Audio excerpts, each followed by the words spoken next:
이런 젊은 세대, 신혼부부를 포함한 20대, 30대 세대와 그 다음에 1인 가구가 있다면 청약을 왜 특별히 준비해야 될 것이 좀 있을까요? 신혼부부 특별공급과 생애 최초 특별공급은 결혼을 해야 됩니다. 그러면 결혼을 하지 않은 1인 가구는 어떻게 해야 되나?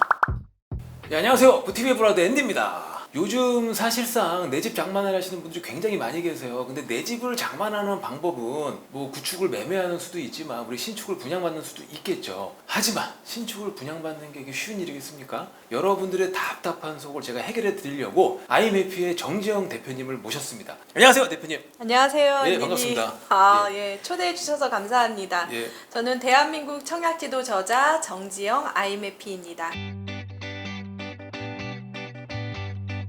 청약에 전략이 있다면 청약 당첨은 식은 죽 먹기입니다.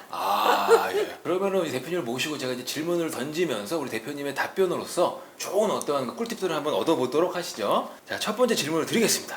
사실 요즘에 청약 당첨 자체가 로또죠. 네, 로또에 로또 당첨되는 게 당첨이에요. 확률도 로또만큼 어렵지만 네. 당첨이 되면 얻는 보상도 프리미엄도 네. 로또에 준하다 이런 네. 얘기들이 많이 나오고 있습니다. 사실상 청약 자체가 좀 어느 정도의 숙성 기간을 필요로 하잖아요. 그렇죠. 무주택 기간도 필요하고요. 그 다음에 청약통장 가입했으면 가입 기간, 그 다음에 월에 1회만 납부금으로 인정되기 때문에 그 횟수들 네. 이런 걸 채우기 위해서는 기간이 필요한데 우리 가점이 낮은 무주택 실수요자에게도 3번의 기회가 주어질 수 있다 이런 말씀을 하셨어요. 네. 저는 도대체 약간 이해가 안 가거든요. 한번 설명 좀 부탁드리겠습니다. 무주택자에게는 이번에 3번의 기회가 있는데요.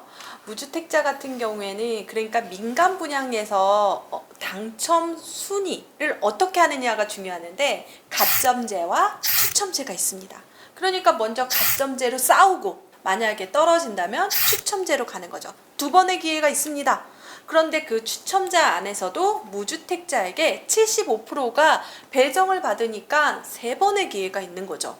그러고 보니까 무주택자는 첫 번째 가점제로 한 번, 그 다음에 추첨제 75%로 한 번, 그리고 거기서 또 떨어지더라도 25%, 그러니까 처분 조건 1주택자하고 또 경쟁을 할 수가 있는 거죠. 그래서 무주택자 같은 경우에는 3번의 기회가 있는데 이것은 규제 지역에 해당이 되고 서울, 경기도 그리고 6대 광역시는 이렇게 무주택자에게 기회를 줍니다. 그리고 대표님, 가점제라는 게 사실은 점수로서 나중에 당첨자를 뽑는 거잖아요. 네네. 다만 무주택 사람들만 모아놓든지 이렇게 그래 기회를 여러 번 줄 뿐이죠. 네. 근데 요즘같이 사실은 당첨이 굉장히 어렵다라는 거는 점수도 그만큼 커트라인이 높아진다는 얘기일 수도 있잖아요. 네, 그렇죠. 그럼에도 불구하고도 이렇게 무주택이면은 3번의 기회가 큰 효과가 있을까요? 그럼에도 불구하고. 그런데 확률 게임인 것 네네. 같아요. 가점이 높다면 당첨될 확률이 높은 거죠. 네. 그래서 한번 자신이 당첨될 수 있는 확률을 계산해 보는 것도 좋습니다. 예. 그래서 무주택자 같은 경우 지금 69점이다. 네네. 그것은 거의 만점, 4인 가족의 만점 점수거든요. 더 이상 점수를 높일 수가 없어요. 69점이라면. 69점은 거의 95%가 당첨될 수 있습니다. 그런데 보면은 로또라고 하는데요. 로또에 당첨되기는 69점도 어렵게 됐습니다. 그만큼 요즘에 청약시장이 과열인데요.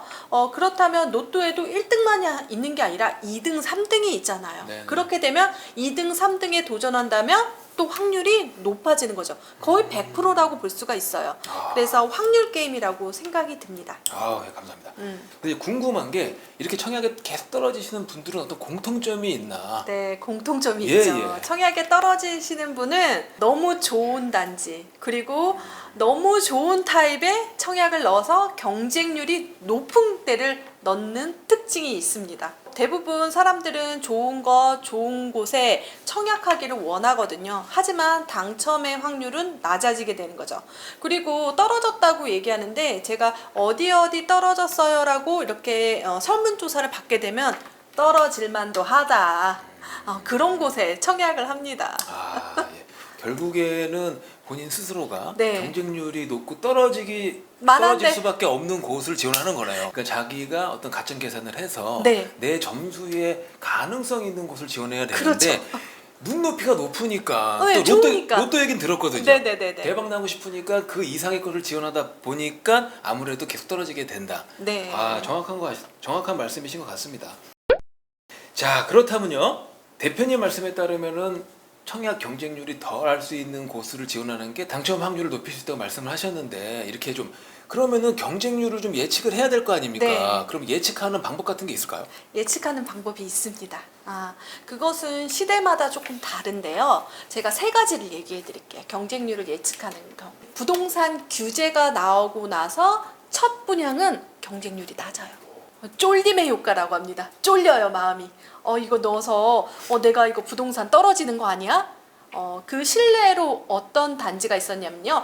우리가 예전에 파리 대책이라고 있었습니다. 가장 강력한 대책 이후에 나왔던 청약 단지 중에서 그 단지는 유독 경쟁률이 낮았죠.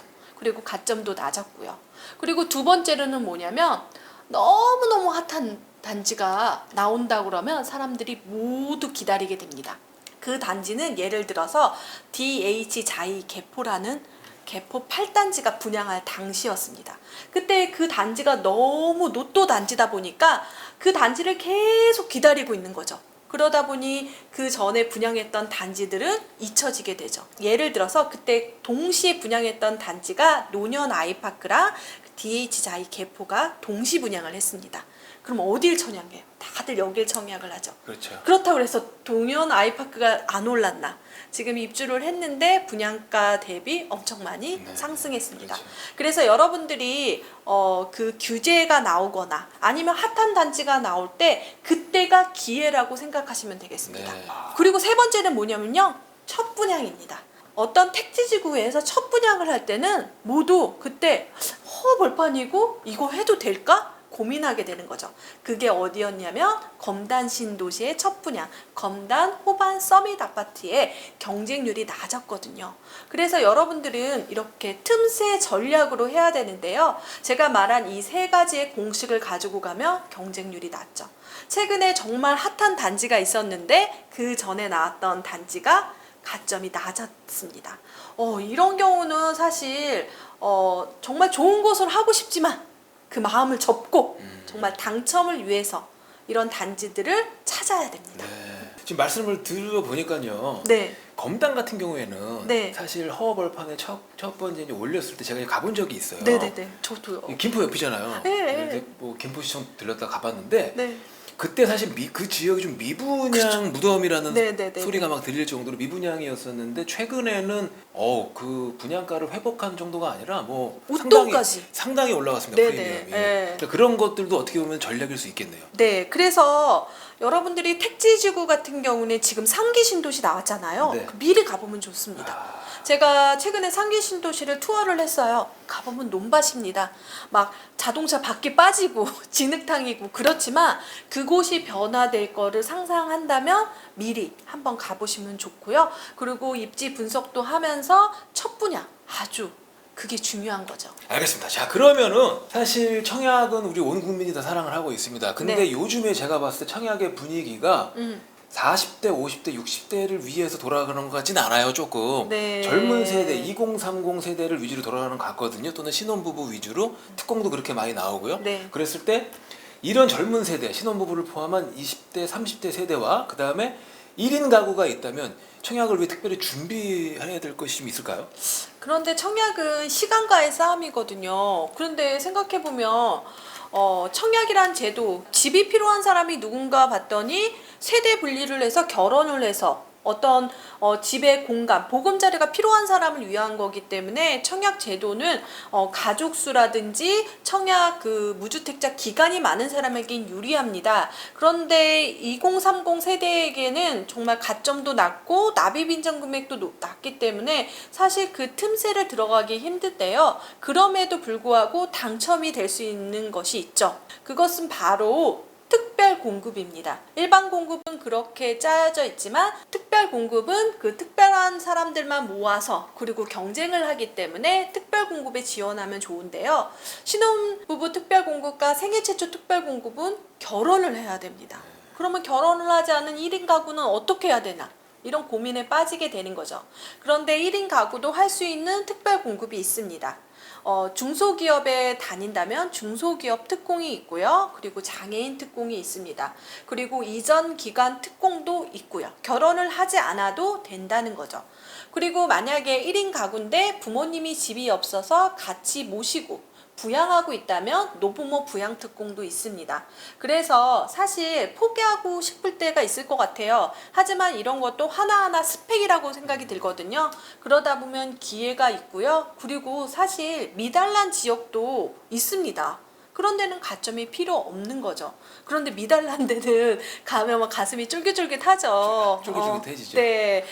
그렇지만 그것이 좋아질 거라는 확신이 있다면 그 미달나거나 아니면 미분양 세대가 있는 단지에 대해서 새 아파트로 내 집 마련을 하는 방법도 있습니다. 아, 예. 그럼 대표님, 제가 한 가지만 더 질문을 드릴게요. 네. 1가구 1주택자도 존재하잖아요. 그렇죠. 근데 이분들은 집이 한 채 있지만 이제 갈아타기를 하고 싶어요. 네. 갈아타기를 하고 싶은데 갈아타기 하고 싶은 대상이 이제 신축 아파트입니다. 분양을 그렇죠. 받고 싶은 생각이 들어요. 그럼 이분들이 앞으로 청약을 통해서 신축을 가질 수 있는 전략이 있을까요? 1주택자 같은 경우에는 청약이 가능합니다. 규제 지역을 예를 들어서 1주택자까지 이제 청약이 가능한데 그 청약을 할 때 처분 조건에 체크를 해야 됩니다. 그래야지 당첨 확률이 높아지는데요. 처분 조건이라는 거는 입주 지정일로부터 6개월 안에 처분을 해야 되는 거죠. 처분하지 않을 때는 어떻게 되냐면 계약이 취소되거나 벌금, 예전에 징역까지 간다고 했습니다. 네, 오. 징역은 없어졌는데요. 그만큼 1주택자 같은 경우는 처분 조건이 있기 때문에 그 집을 처분하려고 마음을 먹었다면 계속해서 청약을 노리셔야 되는데 네. 1주택자는 추첨제만 가능합니다. 그래서 추첨제 같은 경우는 투기가요지구는 전용면적 8호제곱미터 이상일 때 50%가 추첨제고요. 조정대상 지역은 8호제곱미터 이하는 25%가 추첨제, 이상은 70%가 추첨제니까 그 추첨제를 노려야 되는 거죠. 하지만 서울에 8호제곱미터 이상 되는 물량이 별로 많이 안 나옵니다. 사실 투기가열 지구는 조금 힘들지만 조정대상 지역은 노려볼만 하죠. 네. 그러니까 결국에는 집이 하나 있다 할지라도 네. 추첨제에 그럼 궁금한 게 있습니다. 네. 제가 지금 말하다 보면 갑자기 떠올랐는데 네. 처분 조건으로 가면은 조금 더 확률 높일 수 있다고 말씀해 네. 주셨어요. 그럼 처분 조건을 가지 않으면은 지원 못 하나요? 지원은 할 수 있는데 네네. 그 사람들이 모자랄 때 아. 근데 모자르지 않죠. 지금 모자르지가 10대 1, 뭐 20대 1 미달났을 때, 미달났을 네, 때. 그러니까 거의 확률이 불가능하고요. 그래서 처분 조건을 해야 되는 거죠. 그래도 1주택자는 청약이라도 하잖아요. 여러분, 청약할 때 돈 안 들어요. 요즘에는 뭐 주식을 사거나 뭐 할 때도 돈이 들잖아요. 그렇죠. 청약은 그냥 클릭만 하면 됩니다. 그러니까 돈 안 들기 때문에 계속해서 청약을 한번 해보세요.